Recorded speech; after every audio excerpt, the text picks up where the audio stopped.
అందరికీ నమస్కారం. రాష్ట్రంలో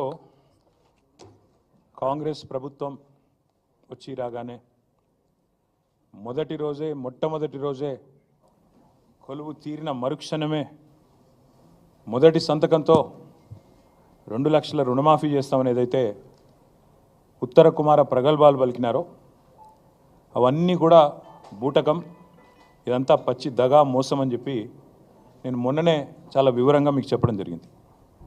తదనంతరం మొన్నటి పత్రికా సమావేశం తర్వాత కూడా మేము ఆశించాం ప్రభుత్వం నుంచి నిజాయితీగా ముందుకొచ్చి చేయలేకపోయినాము, మా వల్ల కాలేదు, మేము ఇప్పటిదాకా చేసినవన్నీ కూడా చెప్పినవన్నీ కూడా అర్ధసత్యాలు, అసత్యాలు, మాకు ప్రభుత్వ నిర్వహణ అనేది చేత కావడం లేదు అని కనీసం ఓపెన్గా చెప్పినా చెప్పకపోయినా రుణమాఫీ అనేది మా వల్ల కాలేదు అని చెప్తారేమో అనుకున్నాం. కానీ చాలా నీతిబాహ్యమైన రాజకీయాలు ఈరోజు కాంగ్రెస్ ప్రభుత్వం రేవంత్ రెడ్డి గారి నాయకత్వంలో చేస్తున్నది. రుణమాఫీ బూటకం, పచ్చి మోసం, దగా అని తెలిసిపోయింది. రుణమాఫీ కాదు, జరిగింది మాఫీ కాదు, పెట్టింది రైతుకు టోపీ అనేది చాలా స్పష్టంగా అందరికీ కూడా అర్థమైంది.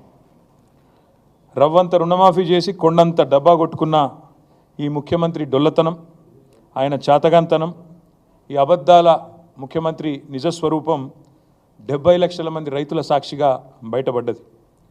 రాష్ట్ర వ్యాప్తంగా ఈరోజు మీరు చూసినట్టయితే రైతుల ఆగ్రహంతో రగిలిపోతూ ఉన్నారు. రుణమాఫీ కాలేదు అని మండిపడతా ఉన్నారు. బ్యాంకులకు తాళాలు వేస్తూ ఉన్నారు. ఎక్కడికక్కడ ప్రభుత్వ కార్యాలయాలను ముట్టడిస్తూనే ఉన్నారు. మీరు ఒక్కసారి చూసినట్టయితే ఎట్లా జరుగుతూ ఉంది పరిస్థితి అంటే, ఇవాళ ముఖ్యమంత్రి ప్రభుత్వం వారు చెప్తున్న మాటనేమో ఇది వ్యవసాయ మంత్రి గారి స్టేట్మెంట్, తుమ్మల నాగేశ్వరరావు గారి స్టేట్మెంట్. ఇది 2 లక్షల రుణం మాఫీ చేశాం, ఇది వ్యవసాయ మంత్రి స్టేట్మెంట్, తుమ్మల నాగేశ్వరరావు గారి స్టేట్మెంటు. 2 లక్షల రుణం మాఫీ చేశాము. కానీ పత్రికల్లో కొన్ని పత్రికలు చాలా స్పష్టంగా రాశాయి, రుణం తీరలేదు, రుణం తీరలేదు. ఎలా మోసం జరిగింది చెప్పారు, నేను కూడా వివరంగా చెప్తాను. రైతులతో మాట్లాడిచ్చారు. తర్వాత రైతులు రాష్ట్ర వ్యాప్తంగా రోడెక్కుతున్నారు, మాకెందుకు రుణమాఫీ జరగలేదు అని చెప్పి రైతులు రాష్ట్ర వ్యాప్తంగా రోడెక్కుతూ ఉన్నారు. ఎక్కడికక్కడ ఇవాళ రణరంగంగా రుణభంగం జరిగింది కాబట్టి రణరంగంగా రాష్ట్రంలోని ప్రతి గ్రామం కూడా మారిన పరిస్థితి. ఇవి మాఫీ మంటలు అనే పేరిట మాఫీ అని చెప్పి మోసం చేస్తున్న వైనం ఏదైతుందో దాని మీద ఒకవైపు, మరొక వైపు ఎక్కడికక్కడ నిరాహార దీక్షలు, ధర్నాలు, నిరసనలు. ఇది ఏ పార్టీ ప్రేరేపించింది కాదు. రైతులు స్వచ్ఛందంగా తమ కడుపు మంటతో ప్రభుత్వ కార్యాలయాల్లోకి, అదేవిధంగా బ్యాంకుల దగ్గర చేరి ఇవాళ ఎక్కడికక్కడ ప్రభుత్వ కార్యాలయాలను కూడా ముట్టడిస్తూ ఉన్నారు. చూడండి, ఇది ఆగని అన్నదాతల నిరసనలు, ఒక ఫుల్ పేజ్ మొత్తంగా ఎక్కడికక్కడ రాష్ట్ర వ్యాప్తంగా రగులుతున్న పరిస్థితి ఇట్లా కనబడుతూ ఉంది. వాస్తవాలు ఇట్లా ఉన్నాయి. 4-5 రోజులుగా ఏ పత్రిక చూసినా, మరి టీవీ చూసినా రుణమాఫీ మీద రగులుతున్న రైతు లోకం, రైతు ఆందోళనలతో అట్టుడుకుతున్న రాష్ట్రం, సీఎం దిష్టిబొమ్మల ఊరేగింపులు, నిరసనలు, ఇవన్నీ కూడా ఒకవైపు కనబడతా ఉన్నాయి. గుండెలు మండి అన్నదాతల ఆందోళన చేస్తుంటే వాళ్ళ పోలీస్ కేసులు పెట్టి, అక్రమ అరెస్టులు పెట్టి చేసి వారిని అణిచివేసే ప్రయత్నం చేస్తూ ఉన్నారు. మీరు ఇది చూడాలా దయచేసి అందరూ కూడా.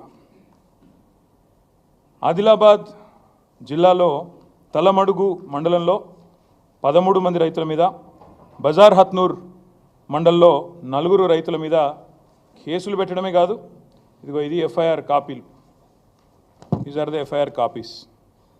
ఈ ఎఫ్ఐఆర్లు పెట్టి, కేసులు పెట్టి వాళ్ళ రైతులను సాయంత్రం దాకా కూర్చోబెట్టి వాళ్ళ మీద జులుం చేసి ఈ రకంగా గంటలు వేధించి అటు ఇబ్బంది పెడుతున్నారు. ఏం సెక్షన్లు పెడుతున్నారు ఈ రైతుల మీద?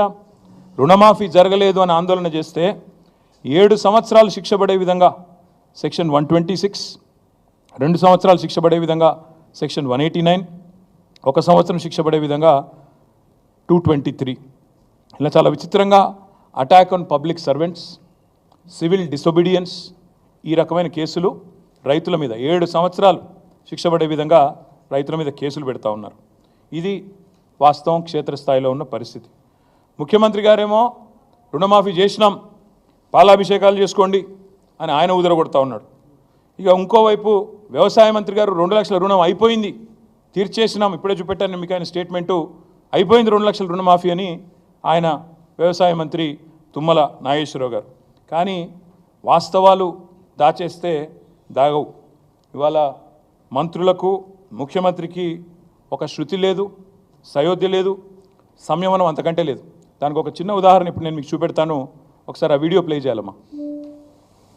తిరగకంటే ముందే తెలంగాణ రాష్ట్రంలో ఉన్న లక్షలాది మంది రైతాంగానికి 2 లక్షల రూపాయల రుణమాఫీ, 31,000 కోట్ల రూపాయలను వారికి రుణ విముక్తులను చేసి బ్యాంకుల నుంచి వాళ్లకు స్వేచ్ఛను ప్రసాదించి నా తెలంగాణ రైతాంగం ఈనాడు తెలంగాణ రాష్ట్రంలో రుణ విముక్తులై స్వేచ్ఛా వాయువులు పీల్చుకునే విధంగా ఈనాడు కాంగ్రెస్ పార్టీ నిర్ణయం తీసుకున్నది. మిత్రులారా, కొన్ని ఏదైతే సాంకేతిక కారణాల వల్ల రుణమాఫీ జరగలేదు, వాళ్ళకి 100% మేము రుణమాఫీ 2 లక్షల రూపాయల వరకు చేస్తామని చెప్పి మనం హామీ ఇస్తున్నాము.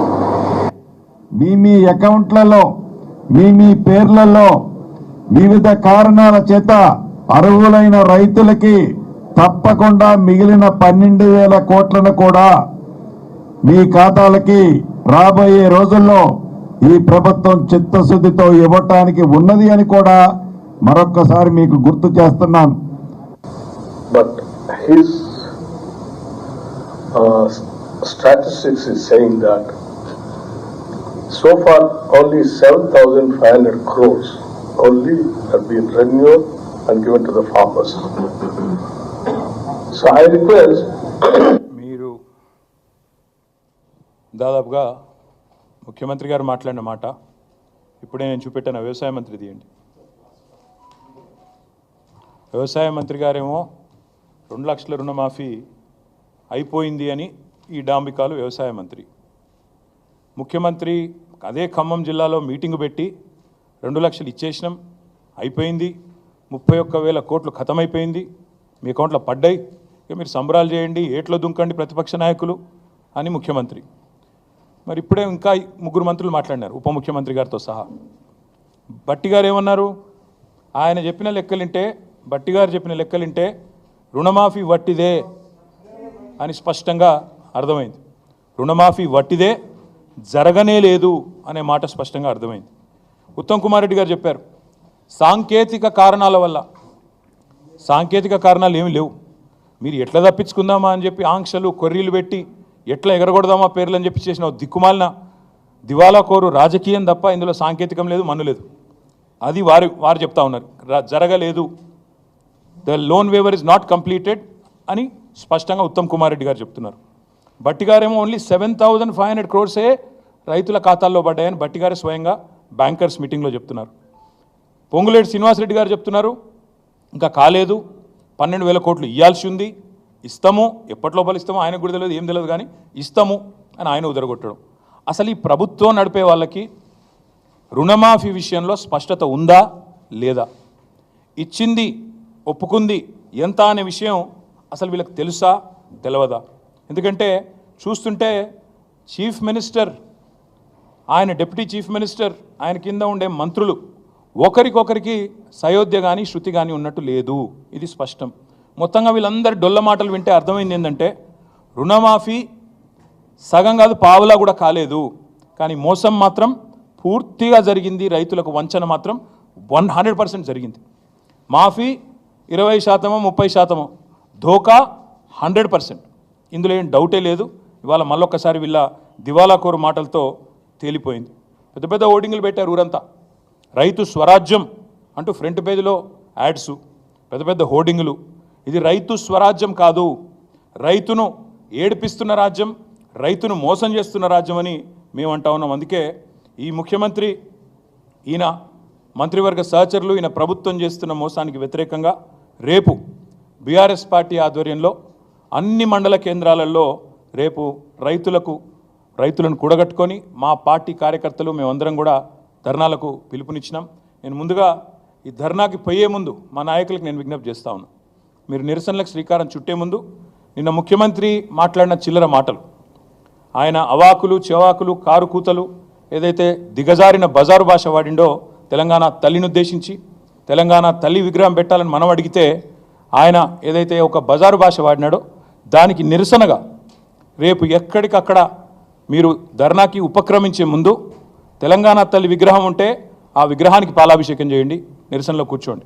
ఒకవేళ అక్కడ విగ్రహం లేకపోతే మీ మండల కేంద్రాల్లో తప్పకుండా ఒక ఫ్లెక్సీ అన్న పెట్టి తెలంగాణ తల్లిది ఆ తల్లికి పాలాభిషేకం చేసి ఈ మూర్ఖుడిని క్షమించమని కోరి దయచేసి నిరసనలకు ఉపక్రమించమని చెప్పి మా నాయకులకు మా కార్యకర్తలకు నేను విజ్ఞప్తి చేస్తా ఉన్నా. మా డిమాండ్ ఒకటే, ఈ డ్రామాలు నడవవు. ఇదేదైతే మాటల గారడితో ఈరోజు రైతులను మోసం చేసే ప్రయత్నం చేస్తూ ఉన్నారో ఇది నడవదు. బీఆర్ఎస్ ఉన్నంత కాలం మేము భారత రాష్ట్ర సమితి మాత్రమే కాదు, భారత రైతు సమితి కూడా తప్పకుండా రైతుల పక్షాన మేము తప్పకుండా ఒకటే డిమాండ్ పెడతా ఉన్నాం. ఏ ఆంక్షలు లేకుండా రుణమాఫీ చేయాలి. అది ఎప్పటి లోపల చేస్తారో డేట్ కూడా చెప్పాలి. ఎందుకంటే ఇప్పటికే 2 సార్లు తప్పిన మీరు. డిసెంబర్ 9 అన్నారు, మాట తప్పారు. 15 ఆగస్టు అన్నారు, మాట తప్పారు. మీ డిప్యూటీ సీఎంఏ చెప్తా ఉన్నాడు 7,500 కోట్లు మాత్రమే రైతుల ఖాతాల్లో పడ్డాయని.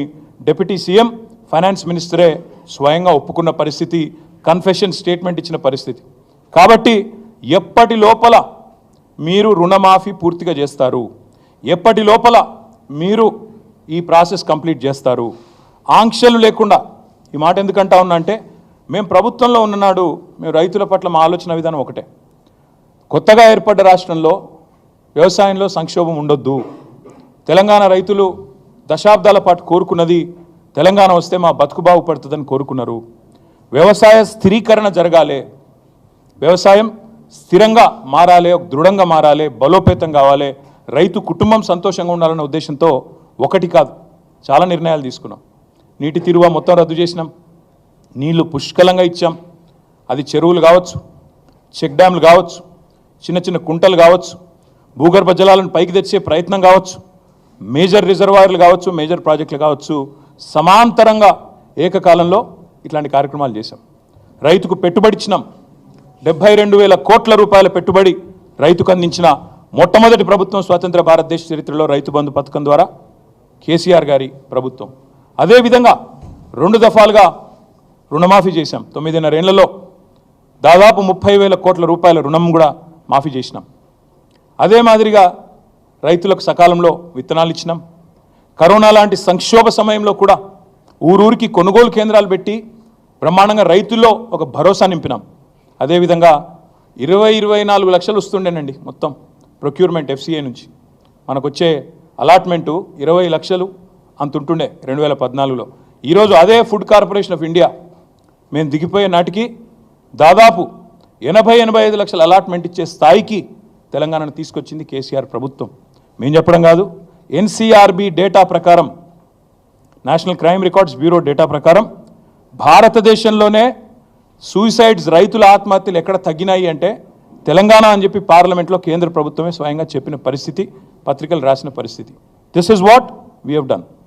రైతుకి ఏం చేసిండు కేసీఆర్ అంటే ఇక 10 ఏళ్లలో భరోసా నింపిండు, వ్యవసాయ విస్తరణ చేసిండు, మొత్తంగా రైతుకు పెట్టుబడి ఇచ్చి, కడుపు నిండా కరెంట్ ఇచ్చి, ఫ్రీగా నీళ్ళు ఇచ్చి, నీటి తీరువ రద్దు చేసి, భూమి శిస్తు రద్దు చేసి, ఇవన్నీ కూడా తీసేసి రైతులో ఒక భరోసా నింపి, చెరువులు కుంటలు ఎప్పటికప్పుడు నింపేది మేము. ఒక పద్ధతి ప్రకారం, ఒక వ్యూహం ప్రకారం వ్యవసాయ స్థిరీకరణ వైపు మరి ముందుకు పోయినాం. కాబట్టే ఇలా తెలంగాణ రైతు మేము దిగిపోయినాడు బాగుండే. కానీ మీరు ఏం చేస్తున్నారు ఈరోజు ఆంక్షలతో? మీరు ఒక మాట అంటా ఉన్నారు, వ్యవసాయ స్థిరీకరణ చేసే క్రమంలో మేము చూడలేదు. రైతు పెద్దవాడా, చిన్నవాడా, రైతు ఉద్యోగ, ITPIయా, మేము చూడలేదు అవన్నీ. తెలంగాణ రైతు ఎవరైనా రైతే. ఎందుకంటే రైతు కింద మళ్ళీ రైతు కూలీలు ఉంటారు, ఆయన చుట్టూ ఆధారపడ్డ ఒక ఈకోసిస్టమ్ ఉంటుంది. వాళ్ళందరూ బాగుండాలంటే చిన్న పెద్ద అని కటింగ్లు పెట్టాలి, కొర్రీలు పెట్టాలి, ఆంక్షలు పెట్టాలని మేము చూడకుండా రైతును రైతుగా చూసి వ్యవసాయ స్థిరీకరణ లక్ష్యంగా మేము ముందుకు పోయినాం. కాబట్టే తెలంగాణ ఈరోజు పంజాబ్ను, హర్యానాను తలదని వ్యవసాయంలో వరి ధాన్యం ఉత్పత్తిలో భారతదేశంలో అగ్రభాగాన ఉన్నది. కానీ మీరు ఇవాళ పూటకో మాట, రోజుకొక కొత్త కొత్త ఆంక్ష. మీ మంత్రివర్గ సహచరులే చెప్తున్నారు కదా ముఖ్యమంత్రి, అసలు 100% రుణమాఫీ కాలేదు, ఇది బోగస్ అని చెప్తున్నారు. ఒకరోజేమో విచిత్రమైన మాటలు. మీకు ఒక చిన్న ఎగ్జాంపుల్ చెప్తాను. ఎన్ని విచిత్రమైన మాటలు అంటే 17,14 మందికి రుణమాఫీ కాలేదని ఒకరోజు అంటారు, 30 లక్షల మందికి కాలేదని రైతులు చెప్తా ఉన్నారు. అందుకే మేము క్షేత్రస్థాయిలో కూడా పరిశీలనకు పోయినాం. లాస్ట్ ప్రెస్ మీటింగ్లో మీకు చెప్పాను, కొడంగల్ నుంచే ప్రారంభిస్తామని చెప్పాను. నేను కొడంగల్ డేటా మొత్తం తెచ్చిన. కొడంగల్లో ఒక మండలి చెప్తాను, మీరు కూడా బోర్ కావద్దు, మొత్తం డేటా ఇస్తా చూసుకోండి. కోస్గి అని ఒక మండలం ఉంటుంది, ఇప్పుడు అందులోకెళ్ళి ఇంకో మండలం కూడా ఏర్పాటు చేసింది. కోస్గి ఉమ్మడి మండలం, గుండుమాల్ మండలం ఇంకోటి అందులోనే మా ప్రభుత్వం ఉన్నప్పుడే ఏర్పాటు చేసినాం. కోస్గి అనే మండలం ఒక ఎగ్జాంపుల్ చెప్తాను నేను మీకు, దాన్ని బట్టి మీరు అర్థం చేసుకోవచ్చు. ముఖ్యమంత్రి సొంత నియోజకవర్గం పరిస్థితి ఇది. కోస్గి ఉమ్మడి మండలంలో మొత్తం 4 బ్యాంకులు ఉన్నాయండి, 5. 2 SBI బ్రాంచ్లు ఉన్నాయి, 2 తెలంగాణ గ్రామీణ వికాస బ్యాంకులు ఉన్నాయి, అదేవిధంగా 1 Mahabubnagar DCC bank single window, మొత్తం 5 బ్యాంకులు. ఈ 5 బ్యాంకుల్లో మొత్తం కలిపి ఉన్న ఖాతాలు ఎంత అంటే 20,239. 20,239. 3 విడతలుగా ముఖ్యమంత్రి నియోజకవర్గంలో ఈ కోస్గి మండలంలో ఇప్పటివరకు ఎంతమందికి రుణమాఫీ అయింది అంటే, అది కూడా పాక్షికంగానే అయింది, మొత్తం కాలే. 8,527 మందికి మాత్రమే అయింది. 3 విడతలుగా. ఏదైతే ముఖ్యమంత్రి ఉదరగొడుతుండో ప్రచారం 100% అయిపోయింది, ఓడిచిపోయింది, ఇక పాలాభిషేకాలు, వెంటనే నాకు విగ్రహాలు పెట్టండి అని చెప్పి ఏదైతే మాట్లాడుతున్నాడో, మొత్తం జరిగింది ఎంత అంటే ముఖ్యమంత్రి సొంత నియోజకవర్గం కొడంగల్లోని కోస్గి మండలంలో 20,239 మందికి గాను 8,527 మందికి మాత్రమే అయింది. సరే, కొంతమందికి డౌట్లు ఎక్కువ కాబట్టి నేను పేర్లు కూడా చదివి వినిపిస్తాను. కోస్గి మండలం భక్తిమల్ల అనే గ్రామంలో 988 మంది రైతులు, బుజ్జారం గ్రామంలో 579, మీర్జాపూర్లో 641, ఆమ్లికుంటలో 528, ఇట్లా మొత్తం 26 గ్రామాలలో 20,239 మంది రైతులు. మా డేటా ఇక మొత్తం ఇక్కడ ఉంది, మీకు ఇస్తాను. రైతుల పేర్లు, వాళ్ళ అకౌంట్ నెంబర్లు. ఇది ఒక్క కొడంగల్, ఒక్క కోస్గి, నాట్ కొడంగల్, ఇది ఒక్క కోస్గి, ఒక్క మండల్ కథ. ఇదే కథ, ఇది ముఖ్యమంత్రి నియోజకవర్గం కాబట్టి కొద్దిగా ఎక్కువ చేసినాం. ఇంకా ఇంతకంటే వరస్ట్గా ఇవాళ ప్రతి ఊరిలో, ప్రతి మండలంలో వాస్తవ పరిస్థితి ఉన్నది. ఇంకొక మాట కూడా మీకు చెప్తాను, వీళ్ళు ఎంత మోసగాళ్ళు, ఎంత దుర్మార్గులు వీళ్ళని చెప్పడానికి ఈ మాట చెప్తా ఉన్నాను. వీళ్ళు చెప్తారు, రేషన్ కార్డు మీద ఒకవేళ 2-3 ఉంటే కుటుంబంలో ఒకళ్ళకి చేసిన మొదలని చెప్పిండ్రు. ఇగో ఇది కూడా ముఖ్యమంత్రి నియోజకవర్గం, ఆయన కాన్స్టిట్యున్సీ. మా నరేందర్ అన్న, మా రామకృష్ణ, ఎక్స్ఎమ్మెల్యే నరేందర్ రెడ్డి గారు, మా సోదరుడు మాజీ గ్రంథాలయ సంస్థ చైర్మన్ రామకృష్ణ గారు వివరాలన్నీ కూడా తెచ్చిచ్చినారు. SBI బొమ్మరాజ్పేట్, ఇది కూడా కొడంగల్ కాన్స్టిట్యున్సీ. ఇక 4 పేర్లు చెప్తాను. ఈ ఊరు పేరు ఎరుపుమల్ల, మండలం బొమ్మరాజ్పేట్, కాన్స్టిట్యున్సీ కొడంగల్. ఇక్కడ ఒక కుటుంబం ఉందండి, కోట యాదగిరి గారి కుటుంబం. ఆయన కుటుంబంలో 4 కుటుంబ సభ్యులు ఉన్నారు. కోట యాదగిరి గారి పేరు మీద 1,60,000 రూపాయల రుణం ఉన్నది, ఇది SBI బొమ్మరాజ్పేట్. కోట శారద, ఆయన సతీమణి, ఆమె పేరు మీద 1,60,000 ఉంది. వాళ్ళ కొడుకు అశోక్, పెద్ద కొడుకు, ఆయన పేరు మీద 1,84,000 రూపాయలు ఉంది. ఇంకో కొడుకు అభిలాష్ కుమార్, ఆయన పేరు మీద 1,50,000. అకౌంట్ నెంబర్లతో సహా నేను ఇస్తాను మీకు. ఒక కుటుంబంలో ఒకవేళ 2-3 ఉంటే మొదలు ఒకరికి మాఫీ చేస్తాం, తర్వాత మిగతా వాళ్ళకి చేస్తామని మీరే చెప్పినారు. ఇది ముఖ్యమంత్రి నియోజకవర్గం ఎరుపుమల్ల అనే గ్రామం, SBI బొమ్మరాజ్పేట్, కోట యాదగిరి గారి కుటుంబం. కావాలంటే మీడియా కూడా పోయి విచారించుకోవచ్చు, వాళ్ళ అకౌంట్ నెంబర్లతో సహా ఇక్కడ ఉంది. ఇది మొత్తం కొడంగల్, ఇది ఒక మండలం చరిత్ర. ఇది బొమ్మరాజ్పేట మండలంలో ఒక రైతు కుటుంబం యొక్క వ్యవహారం. వాస్తవాలు ఇట్లా ఉన్నాయి, వీళ్ళ డైలాగులు బిల్డప్ ఏమో ఇట్లా ఉంది. అందుకే మేము ఈ ప్రభుత్వాన్ని డిమాండ్ చేసేదల్లా ఒకటే, పాస్బుక్లో పేరు చక్కగా లేవని, లేదా ఉద్యోగులని, ఇవన్నీ ముందు చెప్పలేదు కదా మీరు. ఉద్యోగులకు ఇవ్వమని చెప్పారా మీరు ముందు? ఉపాధ్యాయులు ఉద్యోగులు ఇవాళ మాకు మెసేజ్ పంపుతా ఉన్నారు, అన్న మా గ్రూపులలో చర్చ జరుగుతున్నది, చాలా మోసం ఇది, ఉద్యోగులను మోసం చేసిండు, ఉపాధ్యాయులను మోసం చేసిండు, ముందు చెప్తే బాగుండు కదా అని చెప్తూ ఒక ఉద్యోగ మిత్రుడు నాకు ఫోన్ కూడా చేసి మాట్లాడినాడు. ఆయన అన్న మాట, అన్న మరి రుణమాఫీకే ఇన్ని కథలు పడుతుండు, మరి రేపు రైతు బంధు కథ కూడా గింతేనా, అందులో కూడా కోసి పారేసులేనా అందరినీ అడుగుతాడు. నేను పక్కా చెప్తున్నా, ఈ పచ్చి మోసగాళ్ళ ప్రభుత్వం ఇది, దగా ప్రభుత్వం. 49,000 కోట్లకెళ్ళి కథ మొదలైంది, ఇవాళ 7,500 కాడ ముగిసింది. 49,000 కోట్లు అన్నారు డిసెంబర్లో మీరే, ఇవాళ 7,500 అంటే 7వ వంతు, 1/7 ఇంత మోసం. అందుకే నేను అనేది, డిసెంబర్లో 49,000 కోట్ల రుణాలు ఉన్నాయి, వ్యవసాయ రుణాలని చెప్పింది మీరా కాదా? ప్రభుత్వం చెప్పాలా. 49,000 కోట్ల రుణాలు ఉన్నాయని చెప్పిన మాట వాస్తవమా కాదా? రైతుల ఖాతాల్లో 7,500 మాత్రమే పడ్డాయని చెప్పింది కూడా మీరా కాదా? చెప్పాలా ఈ ప్రభుత్వం. అదేవిధంగా నాకైతే డౌట్ వస్తూ ఉంది వీళ్ళ వ్యవహారం చూస్తూ ఉంటే. చచ్చినోడి పెళ్ళికి వచ్చిందే కట్నం అన్నట్టు 7,500కే ముగించే చక్కర్లో ఉన్నట్టున్నారు వీళ్ళు చూస్తుంటే. 7,500కే పరిసమాప్తం చేయాలి. ఇక మనం చేసిన కాడికి అభిషేకాలు చేయించుకున్నాం, పాలాభిషేకాలు, వీడికి కథ బంద్ చేస్తే ఒడిచిపోతుందని మీరు అనుకుంటున్నారు. కానీ రైతుల తరపున కొట్లాడడానికి బీఆర్ఎస్ పార్టీ ఉన్నది. తప్పకుండా ఈ కోతల రాయుడి ప్రభుత్వం ఏదైతే ఉందో, ఏదైతే కోతలు పెట్టుకుంటూ వస్తున్నారో చాలా జాగ్రత్త కోతలు పెడుతున్నారు. మీరు చూడండి, డిసెంబర్లో 49,000 కోట్లట, జనవరి వచ్చే వరకు అందులోకి 9,000 కోట్లు ఎగిరిపోయినాయి. ముఖ్యమంత్రి స్వయంగా చెప్తాడు, నేను కడుపు కట్టుకుంటే ఒక్క సంవత్సరం చాలు 40,000 కోట్లు ఇచ్చేస్తా. ఇది ముఖ్యమంత్రి మాట. అంటే 9,000 కోట్లు ఎగిరిపోయినాయి. మళ్ళీ తర్వాత పార్లమెంట్ ఎలక్షన్లు అయిపోయినాయి, డబ్బల ఓట్లు పడ్డాయి, మళ్ళా గొంతు మారింది. మళ్ళీ ఏమంటారు, క్యాబినెట్లో 31,000 కోట్లు చాలు, మళ్ళీ 9,000 కోట్లు ఎగిరిపోయింది. క్యాబినెట్లో 31,000 కోట్లు. తెల్లారి బడ్జెట్ పెట్టారు జూలై లాస్ట్ వీక్లో, అందులో 26,000 కోట్లే, 5,000 కోట్లు ఎగిరిపోయింది. మొన్న ఏం చెప్పినారు, 15th ఆగస్ట్కి 17,900 కోట్లు ఇచ్చినామన్నారు. అప్పుడు ఎంత ఎగిరిపోయింది? 26లో 8,000 కోట్లు ఎగిరిపోయింది. మళ్ళీ నిన్న బట్టి గారు సావు కబురు చల్లగా చెప్పిండ్రు, 17,900 కోట్లు ఎక్కడిది, ఇచ్చింది 7,500, 10,000 కోట్లు ఎగిరిపోయింది.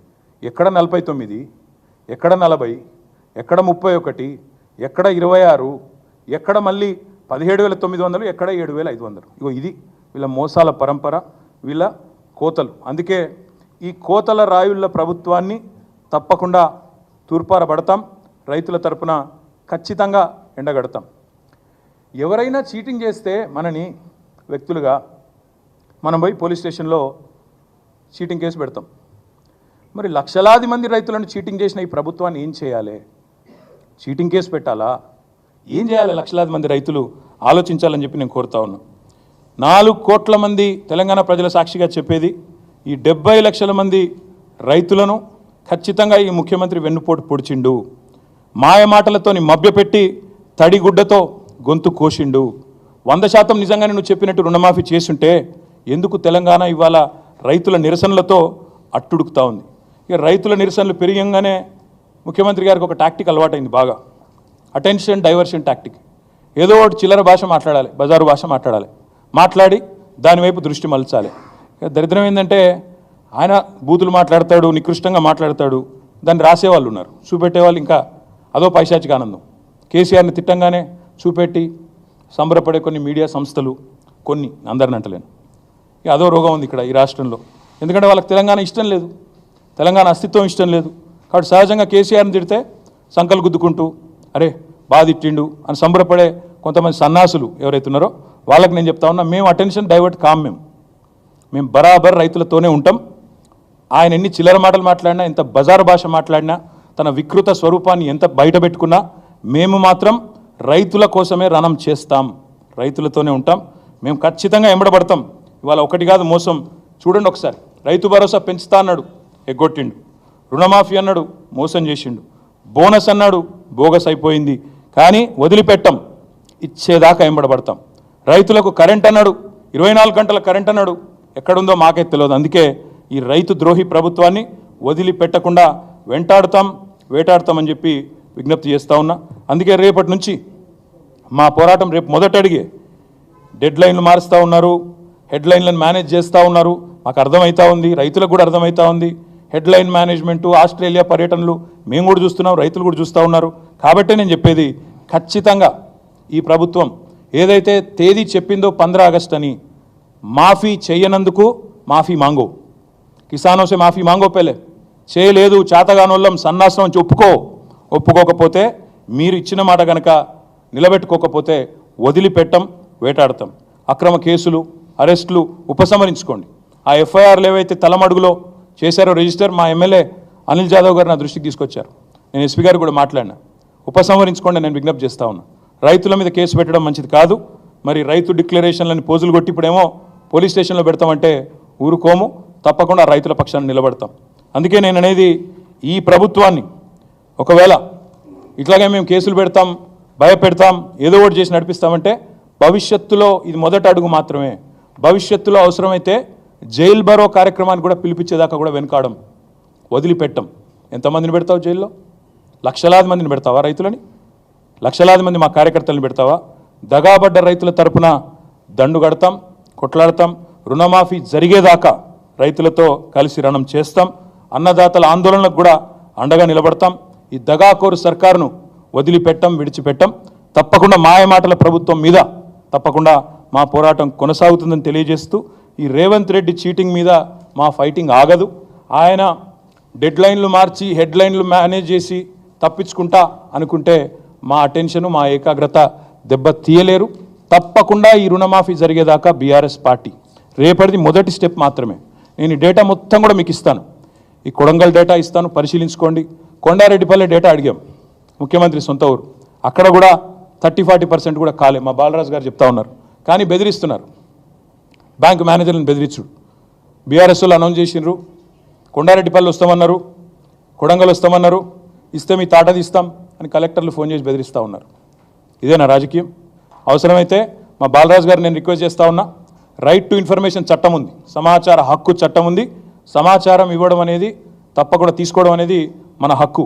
బాలరాజు గారిని కోరుతా ఉన్నా, మీరు వ్యక్తిగతంగా మీరే అప్లై చేయండి ఆర్టీఐ కింద. ఎట్లా సమాచారం ఇవ్వరో మేము కూడా చూస్తాం. అవసరమైతే చీఫ్ సెక్రటరీని కూడా కలుస్తాం. కొండారెడ్డిపల్లెలో ఏమైంది, కొడంగల్లో ఏమైంది, రాష్ట్రంలోని రైతులకు ఎంత అన్యాయం జరిగింది, ఇవన్నీ కూడా ఎక్స్పోజ్ చేస్తాం, బయట పెడతామని చెప్పి కూడా మళ్ళొకసారి తెలియజేస్తూ, రాష్ట్ర రైతన్నలకు నేను విజ్ఞప్తి చేస్తా ఉన్నా, మీరు దయచేసి స్థైర్యం కోల్పోకండి.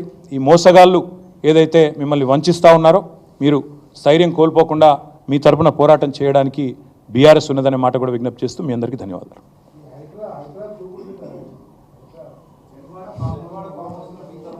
మీకు రైతులంటే పట్టలేదా? ఇంతసేపు రైతుల సబ్జెక్ట్ చెప్తే మీరేమో హైడ్రామా. నేను ఒకటే చెప్తా ఉన్నా, నాకంటూ పాపం కొంతమంది మీడియా మిత్రులకు కూడా తెలియదు. మీరు కొండలరెడ్డి మాయలో, రేవంత్ రెడ్డి మాయలో ఉన్నారు కొంతమంది. మీకు నేను చెప్తా ఉన్నా, వాళ్ళు ఎవరో మీరే అనుకోండి, నేను చెప్పాల్సిన అవసరం లేదు. ఈ మాయలో ఉన్న వాళ్ళు ఎవరైతే ఉన్నారో, నాకంటూ ఏ ఫామ్ హౌజు లేదు, స్పష్టంగా చెప్తా ఉన్నా. నా మిత్రుడు ఒక ఆయనకి ఫామ్ హౌస్ ఉంటే నేను లీజ్ మీద తీసుకున్న మాట వాస్తవం. ఒక 7-8 ఏళ్ళ నుంచి లీజ్ మీద ఉన్నమాట వాస్తవం. ఒకవేళ అది ఎఫ్టీఎల్లోనో బఫర్లోనో ఉంటే నా మిత్రుడికి నేను చెప్తా, దగ్గర ఉండి అవసరమైతే నేను కూడా పోయి, ఎందుకంటే నేను లీజ్ మీద ఉన్నా కాబట్టి అక్కడే ఉండి నేను దగ్గరుండి కూలగొట్టించి వస్తా. ఒకవేళ అందులో ఏమైనా తప్పు ఉంటే, ఎఫ్టీఎల్లో బఫర్లో ఉంటే నేనే దగ్గరుండి కూలగొట్టించి వస్తా. కానీ నేను కాంగ్రెస్ ప్రభుత్వాన్ని ఒక మాట అడుగుతా ఉన్నా, సరే ఇలా ఏమైనా తప్పు ఉంటే కూలగొట్టరు, నో ప్రాబ్లం, కూలగొట్టండి, దానిలో నష్టమేం లేదు, వెల్కమ్.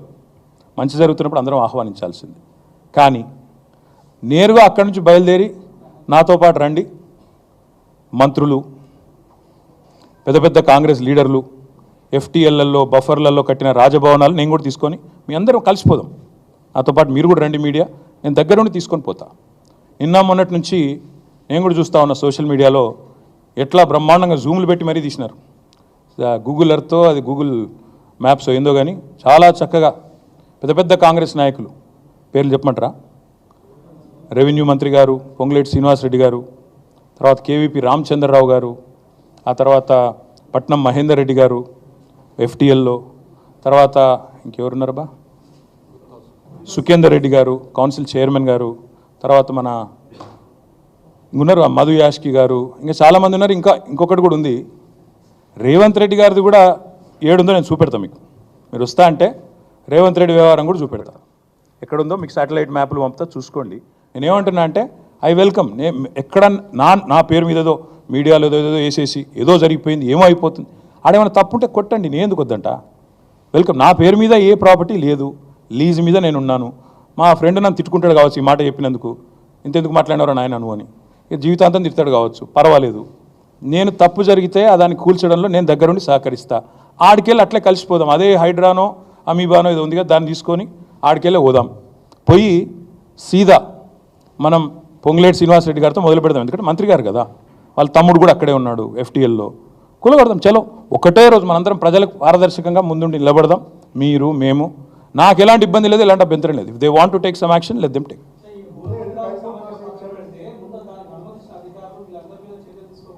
ప్రభుత్వంలో నేను లేను రాజు. సో మీరు పని చేయండి, అడగాల్సిన ప్రశ్న మీరు వేరేదికి పెట్టాల్సింది నా మీద పెడుతున్నారు, మీరు అటు పెట్టండి. వాళ్ళు ఎవరి మీద యాక్షన్ తీసుకుంటారంటే నాకు అభ్యంతరం లేదు బ్రదర్. అధికారుల మీద తీసుకోమను, ఎవరెవరి మీద తీసుకోమను, నాకేం అభ్యంతరం లేదు. నేను అనేదల్లా ఒకటే, తప్పు నేను చేస్తే కూడా చర్య తీసుకోండి, తప్పు కాంగ్రెస్ వాళ్ళు చేస్తే కూడా అక్కడికి వెళ్ళి సీదా కాంగ్రెస్ వాళ్ళకి అడిగి పోదాం. ఆడ మొత్తం ఆ చెరువు చుట్టూ FTL బఫర్లు ఏమేమవుతున్నాయో మొత్తం కూలగొడదాం. వెల్కమ్. ఓకే, ఇక ఈ సోది ఎందుకుకే కానీ బ్రదర్. ఇగో మీ పేరు బ్రదర్, ఏ ఛానల్? Very nice. అయితే V6 వివేక్ గారిది కూడా చక్కటి గెస్ట్ హౌస్, ఫామ్ హౌస్ నీళ్ళల్లోనే ఉంది. మీరు నేను V6 వివేక్ గారిని కూడా కొడతా ఉన్నా, V6 సంస్థను కూడా కొడతా ఉన్నా. దయచేసి మీ V6 వాళ్ళు వెళ్ళి 2 కెమెరాలు చక్కగా పెట్టి V6 వివేక్ గారు ఎట్లా కట్టారో అందులో అది కూడా తీయండి. దయచేసి ఎందుకంటే కూలగొట్టేటట్టు మరి మీరు దగ్గరుండి పెద్ద మనిషి కదా, ఎమ్మెల్యే గారు కదా, తప్పకుండా చేయాలి. నేను అనేదల్లా ఒకటే, ఖచ్చితంగా. సరే రేవంత్ రెడ్డి నువ్వు కాదు కదా, నీకు ఎందుకు టెన్షన్. కానీ నేను అనేదల్లా ఓకే థ్యాంక్ యూ, అంత ఆవేశపడకు. ఇంక కూలగొట్టట్లేదు, వివేక్ గది ఎట్లా కాపాడుకుంటాడు. కానీ నేను అనేదల్లా ఏంటంటే, నా అఫిడవిట్ ఏదైతే ఉందో ఇట్స్ పబ్లిక్ డాక్యుమెంట్. అఫిడవిట్లో ఏముందో ఆల్రెడీ పెట్టాను, నాకు దాచుకునేదేమీ లేదు. అఫిడవిట్లు ఉన్నాయి, చూసుకోండి. మీరు V6లు ఇంకా ఉన్నాయి కదా, చూసుకోండి. కానీ ఇవాళ సబ్జెక్టు నేను చెప్పిందేమో రేవంత్ రెడ్డి మోసము, కొడంగల్లు, బొమ్మరాజ్పేట, దౌలతాబాదు, అదేవిధంగా కోస్గిలో జరిగిన మోసము, రుణమాఫీలో ఆయన చేస్తున్న దగ. మీకు అది ఇంట్రెస్ట్ ఉన్నట్టు లేదు. నేను అందుకే చెప్తున్నా, తప్పు ఎవరు చేసినా చర్య తీసుకోండి. Let us start with ministers, let us go. Okay, thank you. నేను చెప్పినా తర్వాత మీ ఇష్టం. రేపు నేను చేవెళ్ళలో తొందరపడకు కవర్ చేసుకో, తొందరపడకు. చేవెళ్ళలో రేపు నేను పార్టిసిపేట్ చేస్తూ ఉన్నా. అదేవిధంగా సబితా ఇంద్రారెడ్డి గారు, నేను, స్వామి గౌడ్ గారు, మేమందరం కూడా రేపు చేవెళ్ళలో పార్టిసిపేట్ చేస్తూ ఉన్నాం. మా నాయకులు, మా ఎమ్మెల్యేస్ కానీ, ఎమ్మెల్సీస్ కానీ, ఎంపీస్ కానీ, అదేవిధంగా మిగతా మిత్రులు కానీ అందరూ కూడా రాష్ట్ర వ్యాప్తంగా తమ నియోజకవర్గాల్లో కొన్ని చోట్ల, ఉదాహరణకు సురేష్ రెడ్డి గారు రేపు బోధనలో పాల్గొనబోతూ ఉన్నారు. అదేవిధంగా బాజిరెడ్డి గోవర్ధన్ గారు బాన్స్వాడలో పాల్గొనబోతూ ఉన్నారు. వర్ధన్నపేటలో నేను అక్కడ కొంతమంది ఎమ్మెల్సీలను డెప్యూట్ చేశాం. ఇట్లా పార్టీ గతంలో ఇన్ఛార్జీలుగా ఉండి కొంతమంది పార్టీ మారిన వాళ్ళు ఎక్కడైనా ఉంటే, లేదా ఎమ్మెల్యేలు ఎవరైతే కొంతమంది ఈ మధ్యన కాంగ్రెస్లో చేరారో వాళ్ళ ప్రాంతాలలో ఇతర నాయకులను డెప్యూట్ చేశాము. ఆ లిస్ట్ అంతా కూడా మీకు కావాలంటే విడుదల చేస్తాము, మీరు వేస్తే సంతోషిస్తాము. Thank you.